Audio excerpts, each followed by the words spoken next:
सभी मित्रों को मेरा प्यार भरा नमस्कार। तो बच्चों, आज मैं हूँ ओम पर्वत में। आपको मैं दिखाती हूँ ओम पर्वत। सामने आपको ओम पर्वत दिखाई दे रहा है। देखिए, जूम करके दिखाती हूँ। ये सामने ओम पर्वत है और यहाँ से मैं आपको छोटी सी कहानी सुनाऊंगी।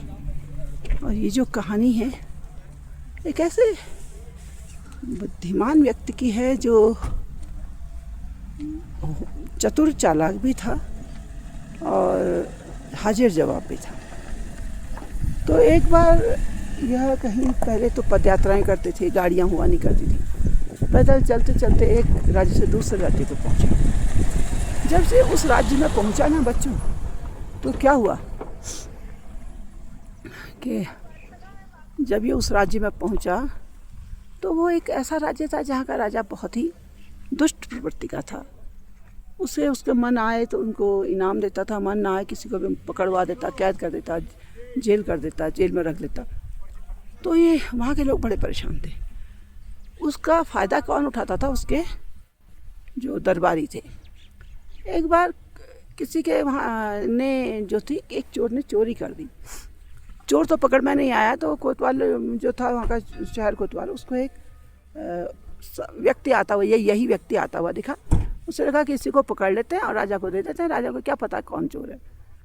उनने राजा को के सामने इसको ले गए और कहा कि भाई ये महाराज यही है चोर, हमने इसे बड़ी मेहनत से पकड़ा है और ये जो चोर है बड़ा विचित्र है, हम इसको पकड़ लाए, आप अब जो सज़ा देना चाहें इसे दे सकते हैं। तो क्या हुआ ना बच्चों, चोर तो था नहीं, वह व्यक्ति बड़ा सीधा साधा था। जब महाराज के सामने लगे तो महाराज ने कहा, अरे तुमने चोरी की हमारे राज्य में, हमारे राज्य की बदनामी की, इस चोर को जो है तुरंत मौत की सज़ा दी जाए, फांसी की सज़ा दी जाए। अब चोर जो थे वो बहुत बोला, महाराज मुझे चोरी अब नहीं की, मैंने चोरी नहीं की। कोई नहीं माना।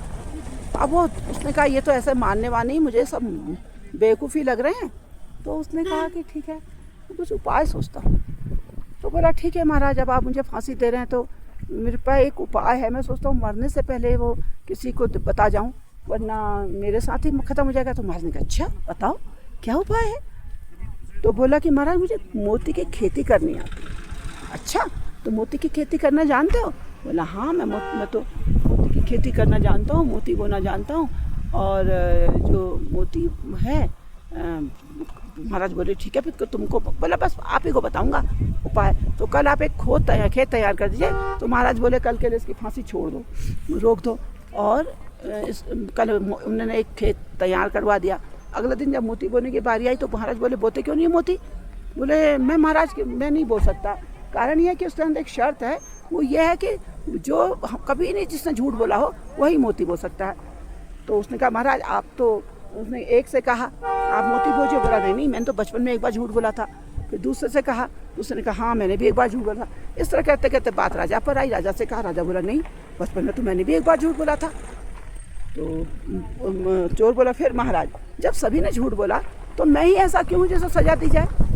तो या तो सबको सजा दी जाए या मेरी सजा माफ़ की जाए। राजा बोले वास्तव में तुम बड़े बुद्धिमान हो और मैं तुम्हें माफ़ करता हूँ। इस तरह से उन्होंने उसे माफ़ किया, क्षमा किया।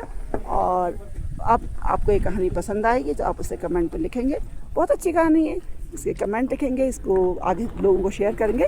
अगली कहानी कल जल्दी आऊँगी। नमस्कार।